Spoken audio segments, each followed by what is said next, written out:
All right, welcome back in. Just another football show. Divisional round. Getting it going. Ryan's in studio this week. He's here for the interviews this week. Feeling better. A little he's bit. back. Goodness. Probably still spreading it, but whatever. Yep. Yeah. Love that he's back in the studio. Ryan will be here for all the interviews. We are kicking it off this week talking Bengals Titans. First matchup of the week. We're going to try to get these out in order. There's only 4 games. It's easier to get these interviews hammered out, I think, and get everything done. But should be an interesting one. Me and Ryan, I know we were talking before the microphones heated up that I don't have a feel for this game. So I'm hoping that maybe these fans can give us a little clarity because, man, I don't know. If last week taught us anything, no. Fair. Both. I mean, we've got great Fair fans point. that do a great job of selling you on their team's chances at a victory here, and I imagine the same from Bengalorian and Shane as well. Yeah, the other games are either rematches or kind of We've fabled seen it stuff, in right? this is just history. this feels like 2 random teams ended up like, meeting in a back alley. This is Madden shit. Yeah, this is stuff that you typically only see on Madden, and then there's no history to it. It's like I imagine a world where I send you guys the list of games, and we go, I guess probably should put Bengals Titans in there, right? Like that. should be this would be a deep dive. Maybe it'd be right on the cusp. Like it's not a sexy matchup, but here we are as a divisional round game, a lot on the line, obviously. So I feel confident saying it'll be better than the majority of this past weekend's games were. Yeah, it's going to be a prove-it game for Cincinnati to see if they're the real deal. Tennessee kind of expects to be here every time. We'll see how that all goes. I'm looking forward to it, though. Should be good. All right. I guess Shane had a bye week, so let's call him, get him on the line. Yeah, before we bug the Bengalorian for a second week in a row. Let's get him on the line. All right, so now got the old bye week, got to sit and rest, fresh coming at us. We got Shane, he's our Titans fan, number 1 seed. Got those Bengals coming into town. Shane, how's it going, man? Man, it's doing all right over here. We got the bye week, so we had a nice little stress-free weekend of watching all these other teams played out. Yeah, you got to enjoy the great football that was this weekend. A lot of other teams got playing bye weeks, but yeah. The rest of the league there. And I think the bye week was huge for Tennessee for one reason. I'm going to jump right out there, and that's Derrick Henry. Yeah, we got to ask. Getting him back. What's the latest? What's the word around camp? How's he looking? I heard he's looking better than he was before he got hurt, but that could all just be smoke and mirrors. What do you think Derrick Henry's impact is going to be if he can even go in this game? Well, all the videos came surfacing about the week of the Texans game. Having him at practice and looking at him going full speed, and he was without pads, but he was moving, he was cutting, and everything was full speed. What's crazy was upper body wise, he looked bigger than he did before he got hurt. So it's like my man hasn't been chilling out on the couch watching football all season long. He's been fighting and getting ready to come back. Now that has nothing to do with his actual injury, so it'll be interesting to see where they land on him this week. Mike Vrabel tends to play injuries coy, so he's not going to say until the very last minute Derrick Henry's activated, he's playing, he's full ready to go. But I think that anybody that has followed this whole saga is pretty well content in saying that Derrick Henry's going to play, and he's going to play a lot.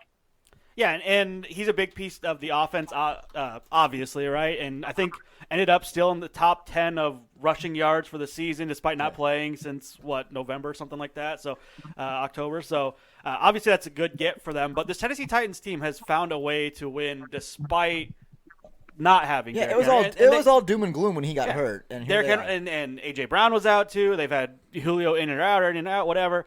So how does this Tennessee team actually win games? 'Cause I've sat down and I've watched some of these games and been like, I don't know what they're doing, but somehow they're scoring points. I don't know, Dontrell Hilliard or Jeremy McNichols, who's been off and on the team now. How does this Tennessee Titans team actually win football games? Because I can't quite figure it out. Well, I'll tell you, it's the old football adage that it's 3 phases to a game. And the Titans this year, with all the different pieces that have been coming in and out and people being hurt and whatnot, they've been able to find ways to beat people with playing great defense and winning on special teams and field positioning. They've been putting people behind the 8 ball and making them drive the whole entire length of the field, which with the way their defense has been playing has been an easy get for them. So they've been able to put people in bad positions early. I mean, you think about like the Rams game where that was the week we were going into with doom and gloom. That was the week that Henry went out. and everybody was talking about how we would just be, we were outclassed at that point. And the Titans put the Rams deep in their own territory twice, came away with points on the defensive side of the ball. And so all that the Titans had to do whenever they got the ball offensively was short field and play fake and find tight ends and, the easy route of things. But the defense this year has been the best offense the Titans has had because they haven't had to come from behind too many games. Yeah, defensively, they're playing the run very good. They're second in the league as far as rush yards per game. They're 25th in the league as far as pass yards per game go. But part of what makes this Bengals offense work so well effectively through the air is their ability to actually, rush the ball a little bit there with Joe Mixon. How do you defend this Bengals team coming in? Because they're coming in red hot, and they're getting a lot of love right now from the outside eyes looking in on this league. How do you prepare for this Bengals offense? Well, they're not getting loved by accident. They if you've watched any of the games that they've played late going into being able to win their division and make the playoffs, they move the ball offensively with Burrow and throwing it out wide. They've got pieces like you said with Mixon. They kind of keep people honest in the box, but that's not their strength. But I think that the Titans approached this game the same way they did the Kansas City game earlier this season. The thing that the Titans can do that is going to give them an advantage moving into this game the same way that they did against the Chiefs earlier this season is they're not going to have to bring extra people to get pressure up front. And, Cincinnati's kind of in the same boat that the Titans are, that Burrow and Tannehill have both been sacked an extraordinary amount of times. And I think that being able to get pressure up front with just the pieces that they have with Autry and Simmons and Dupree and Landry and being able to drop the rest of the guys in coverage, I think they'll be able to take away some of the deep shots that Cincinnati's lived off of while being able to cover things underneath. Yeah, the Tennessee defense, like you talked about, is kind of the outstanding part here. I think something that really propels Tennessee to these victories is coaching, discipline, and experience, right? And this Tennessee Titans team has been in the playoffs the last few years. Cincinnati, I don't know. When was the last time they were actually in the playoffs? Like 16, 17? So it's been a little while. Do you think that the playoff experience, the kind of expectation to be in the playoffs, do you think that is going to help, or do you think that kind of gets you a little bit looking forward down the road a little bit? I don't think this Tennessee Titans team has had any point in their season where they've been able to look down the road. I think with the number of people that they've had been out every week and trying to find absolutely brand new game plans every single week to win the next game, it's second nature for them now to have to make a game plan. Doesn't matter who's healthy or who's not at this point. They've been doing it the exact same all year long, trying to find exactly how to win. So going into it for them, I don't view that they would look at it as a team and with Vrabel at the helm being able to say, hey, this is our first home game. For them, it's been do or die since Derrick Henry went out. And then if you look at the flip side of it with the Bengals, as a Titans fan, you got to hope that the Super Bowl for Cincinnati was last week.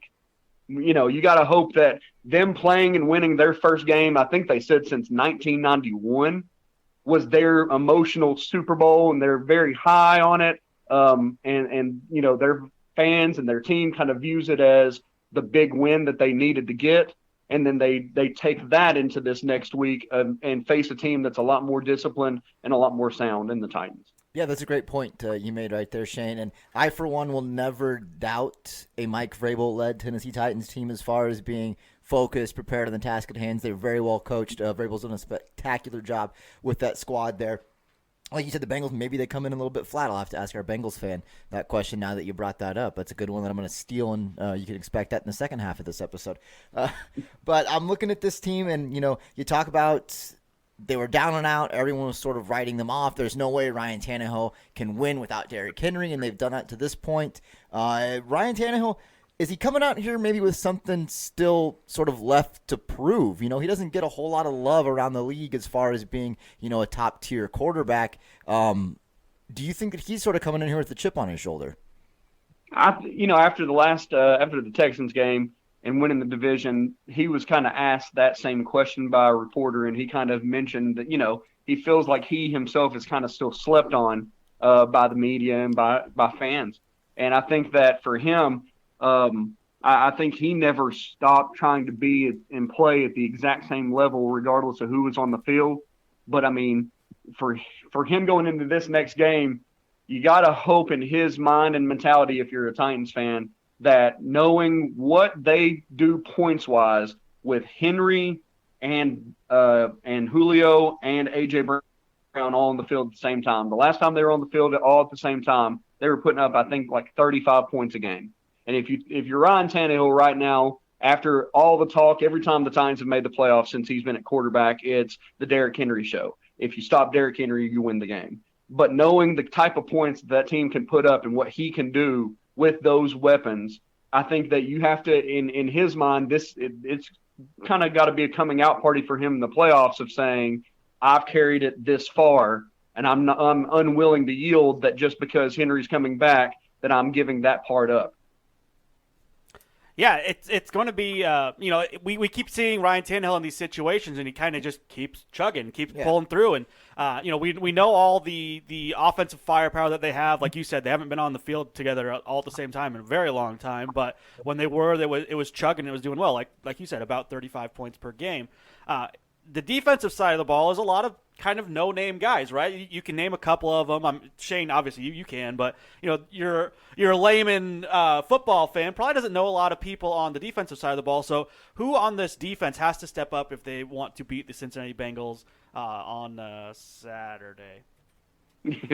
I think that the biggest matchup for the Titans that they're going to end up having to win is Fulton on Chase. I think that those guys since college, I think they said they played together in high school and they played together in college. And they're going to be matched up one-on-one all day on Saturday. Normally the Titans don't travel a corner around with a guy, but I think if you got Jamar Chase that's as productive as he is, I think that they're going to have to try to match up their best corner on him. And if they're trying to travel him around and getting him away from Fulton, then you really have to hope Jenkins can lock him down. I think that's the matchup. You got to stop that matchup. If you can stop that and make every throw go underneath, make every run go underneath, it's going to play exactly into the Titans' strengths. But like you said, the offensive firepower that the Bengals have had, that's the point where you've got to stop it. That's where you got to shut it down. If you shut them down there, that's where you win. Yeah, speaking of winning, right? That's where we're going. That's what we're going to do. Let's see. We're you know how this goes. We gotta get a final score prediction from you, game flow. How do you think this one's going to go? I think this is going to be an interesting one. I'm very curious as to see what you have to say as far as how this game goes. Give us a pick. I assume you're going to pick your team, but give us a pick. Tell us how it happens.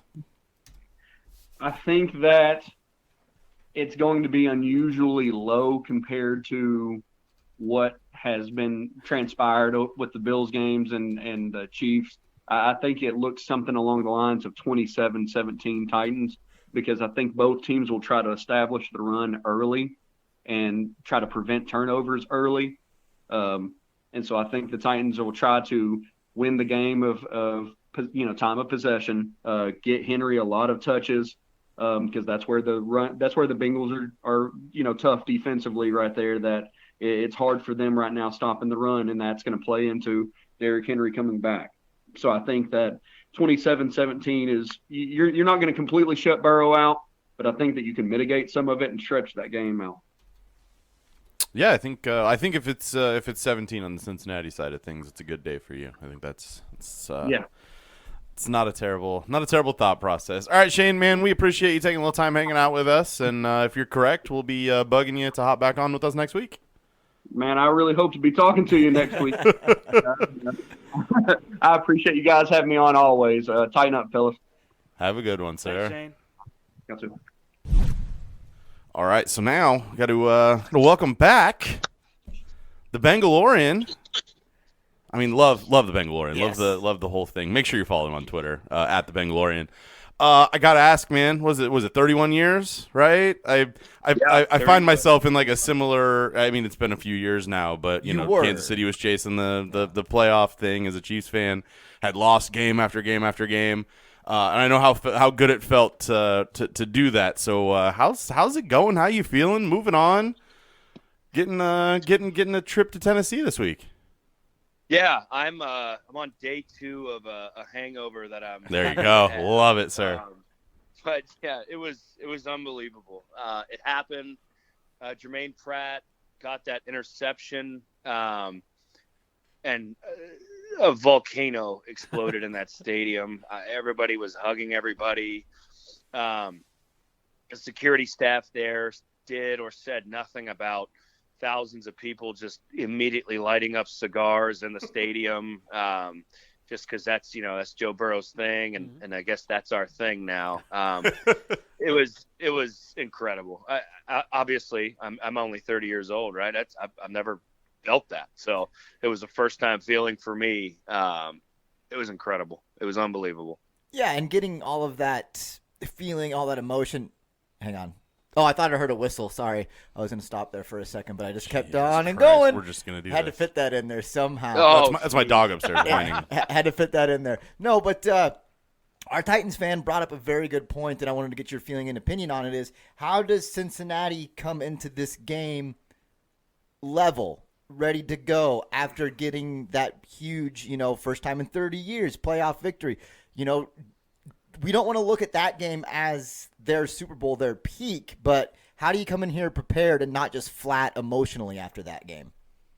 I think that's what the team does. The fan base is still going to be incredibly excited, and we're going to be all on cloud 9 probably for a very long time. But if you sit back and you watch post-game interviews of people like Joe Burrow, I mean, he was cool, calm, and collected.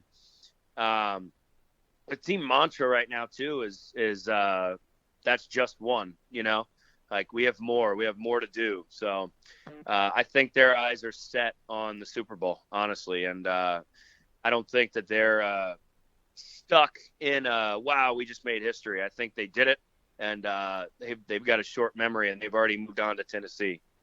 Yeah, that's a really important step to take because, we all kind of chalked up an easy win to Cincy. I think Cincy was heavily picked to beat the Raiders. The Raiders were lucky to be in there, and they knew it too. And so that was kind of, a little bit of an exhibition. But now we're on to the real deal. This is divisional round. You get to play Tennessee, the number 1 seed, a team that is very good and getting all their guys back, right? Derrick Henry, I think, is going to be back. That's what's trending right now. So how does this Cincinnati defense, a defense that has been much better this year but still had its bumps, how does Cincinnati take care of Derrick Henry? I mean, that's the golden question. The defense has got to stop the run. Derrick Henry is Derrick Henry. That's going to be hard to do. Our secondary is pretty good. I'm not too worried or scared of Tannehill. I think the goal has to be stop Henry, no matter what form he is, right? I mean, he's been out, so maybe he's not King Henry right now, but he's still Derrick Henry. They got to stop the run and force Tannehill to try to beat us through the air. Yeah, and I think that's often tried, rarely accomplished. Yeah, but you guys are going to do your best. And I know that Cincy had a really good offseason, picked up a lot of guys just so that they could end up being in this moment. I believe the 3 corners that were starting last week were all free agents last year, came in. Yep. So do you think you have the secondary to stop an A.J. Brown? Julio Jones, I think, is finally getting kind of into the action now. Do you guys have the secondary to handle that? Yeah, I think we do. I really do, honestly. Mike Hilton, Chidobe Uzie, we've got Jesse Bates back there, who played lights out on Saturday, and Von Bell just likes to hit people, so I really do. And I know people go back and forth on Apple, but when Eli Apple shows up, he shows up, so I really do think our secondary can get in there. And then if we've got a healthy Trey Hendrickson who went into a concussion protocol during that game, I think we can make Tannehill uncomfortable, and that will be key. So, yeah, a lot of people talk about the offense of Cincy and how they're flashy, and everything like that. But I think the defense has really shined too, and that's why they're in the situation that they're in. And that being said, I want to talk about the offense. So we saw a really good, healthy dose of Jamar Chase on Saturday with 12 targets, 9 receptions, 116 some yards. We've seen a lot of that recently, but there was a big stretch in the middle of the season where it wasn't necessarily, those huge games. So, which Jamar Chase and Joe Burrow are we going to get on Saturday?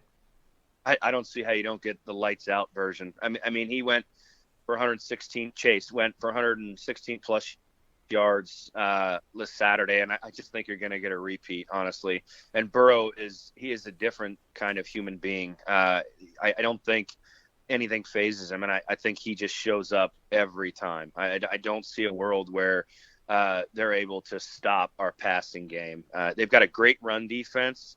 Their passing defense is not super hot, so we just have to let Joe cook. I mean, passing's our thing now, and the world is starting to see it. So yeah, both defenses sort of match up similarly in the bottom third of the league as far as pass defense goes, so there could be a lot through the air here.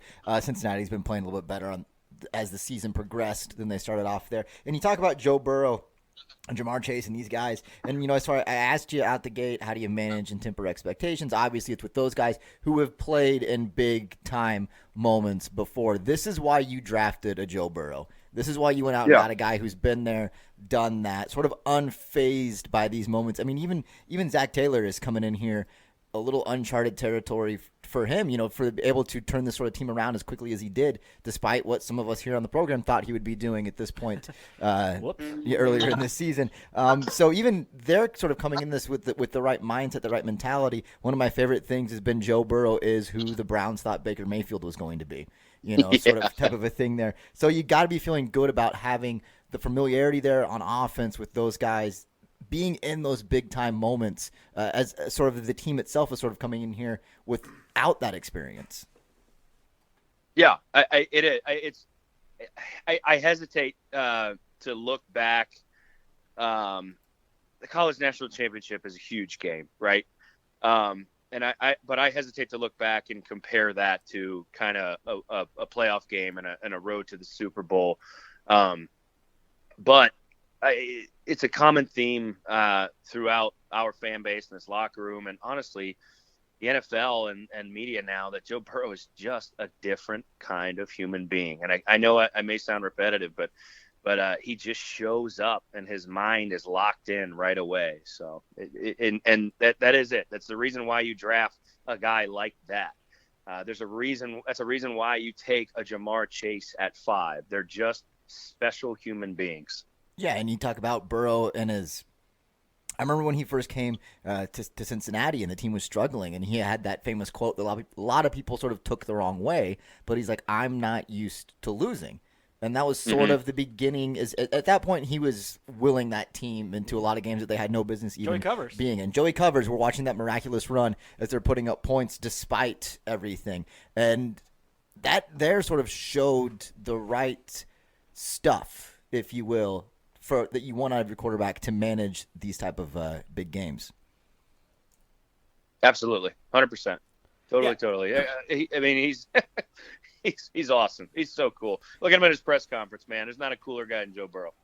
Yeah, and it's got to be, it's got to be exciting to know that you're going to get all these guys for the next, 5 years, right? T. Higgins has been fantastic. Joe Burrow is, Ohio kid coming home to get Cincy and to play. It's all, a really good script. And now you're going up against the Monstars, right? You're going up against a team that's been there last however many years. Vrabel's has Super Bowls playing and everything like that.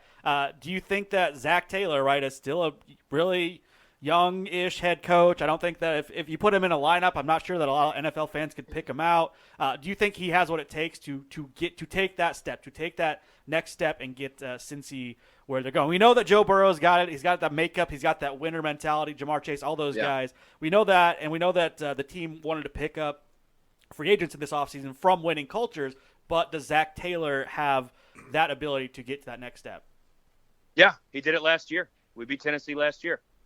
So what's our track record, right? There you go. I think we can come in and do it again. I'll be honest with you. The only team that I would use the word frightened of in the playoffs that I don't want to play, we already beat. and it's Kansas City Chiefs. And I'm not saying that we beat them so we can beat them again in the playoffs. Like, that's a tough team. I think Tennessee is a team that the Bengals can beat. It's not going to be a 41-17 game Bengals. It's going to be a dogfight.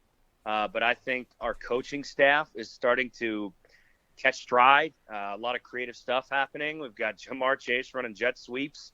We got all kinds of crazy stuff going on. And I think the coaching staff is coming into its own, and they're doing it at the right time. So, yeah, Zach Taylor last year, 2-14, right? Mm-hmm. Unassuming guy. The rest of the NFL is like, oh, he coaches the Bengals. That's right. Mm-hmm. This year, no, man, that narrative's got to go. It's gone. This coaching staff is here, and they're here to win. Yeah, and if they take this next step, go for it. Yeah, and if they take the next step, then they will all be on the map. So Bengalorian, here we are. This is the way. This is how we do things here. God damn it! Right, I had to get in there, right? So looking at this game, it's the Saturday afternoon game. It's the first game of divisional weekend, whatever.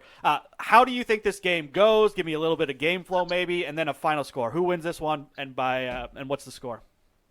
I'm going Bengals. I really am. I'm not afraid of the Titans. I'm not. I know they've got a lot of weapons. I know they're a complete team, like you said. But I think when the Bengals play, we're also a complete team. I really think we can come in, sell out, stop the run, and force Tannehill to try to beat us. And even with Tannehill back there throwing to guys like Julio Jones and A.J. Brown, I think we can stop it. I think if Trey Hendrickson's back there, we're there, right? When he's on the field, it's like almost a 50% quarterback pressure. So he's going to get back there. He's going to make Tannehill's life miserable, and our DBs are going to take care of business. And again, I think this is a game that can come down to Evan McPherson's leg, and I see something in the realm of 34-31 or something in that realm. Well, I don't know. I'm having so much trouble with this game. This is the one this weekend. I want to watch. I'm looking forward to just watching this game, right? Because I've been on Cincy all year. You guys can attest. And this is kind of the culmination of that. I saw what they did in the offseason. I had questions about the Jamar Chase pick, but it's worked out, right? And I'll take egg on the face on that one. I think anyone who said otherwise would gladly take some egg on the face. So I'm looking forward to seeing this game and seeing if Cincy can take that next step, right? Put them on the map, put Zach Taylor's face on some people's minds for once. Indeed. All right, Bengalorian, we appreciate you taking the time to talk to us, and I guess I hope we're talking to you next week. I really Sprite and Gatorade too helps with that 2 day. Yeah, that's the magic cure for me. I just usually start drinking again. Well, I mean that is doesn't always work though. Can't always do that. Is a thing. You gotta rest up and be ready for next weekend. Where you can go on another little bender. All right, man. We appreciate the time. Hope to be talking to you again next week. Yeah, you as well. Thanks, guys. I'll see you. Take it easy, sir. All right, that's the first game of the weekend.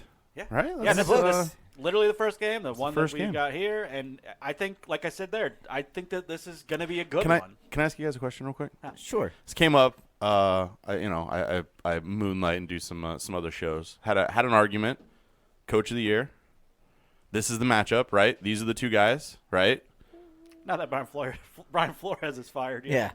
I mean, sure. Yeah, okay. right. I mean, it's in the conversation. It's sure. Yeah, it could be these two guys. I like the weird. Oh no, it's definitely one of these two guys. I'm asking you which one it is. Oh, okay. It's likely going to be Vrabel, right? I disagree.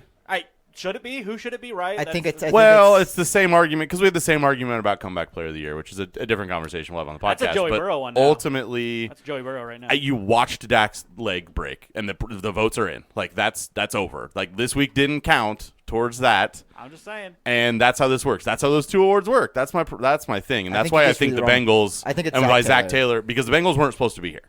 The Titans were supposed to win that division. I know the adversity that they went through this year. All the guys hurt. All the players. What team didn't though? All the good teams that they beat. A lot of teams didn't. But not like this. The Bengals weren't supposed to be here, and they're here. No. Like that is what wins you Coach of the Year. That's just my. That's why Zach Taylor's Coach of the Year. Should be like GM of the year or whatever they do for Sure. that, right? Sure. Never happens. Their free agency has been phenomenal. Their draft went very well, right? They're getting actual usage out of multiple guys that they drafted. So I think everything's kind of finally mashing up into what since he wanted to be last year, but didn't quite have the firepower. They didn't have a Jamar Chase. They had T. Higgins, who was fantastic, and was great last year, and I talk about T. Higgins way too much on this show, but been really good this year. And so they kind of had that before, and then Joey Burrow got hurt, and then they reverted, right? They were like, oh, they're the Bengals again. But this is what last year should have been. And like you said, they didn't think they would be here, and that works in their favor, right? Like, absolutely. They're playing with house everything money. Else is whatever cliche you want to use here. It's cherry on the top, right? All right. Well, we'll talk about this game in depth on Friday when we preview it and make our picks and everything. But just a question I wanted to ask. So that's going to do it for this particular preview. Make sure you join us. We got 4 total coming your way. They'll be up on the YouTube channel where you saw them last week. They'll be up on Facebook. Check the Twitter page. Wherever you take in your media, it'll be there. And until the next preview, these 2 fuck sticks. This has been Just Another Football Show. Bye. See ya. That's one.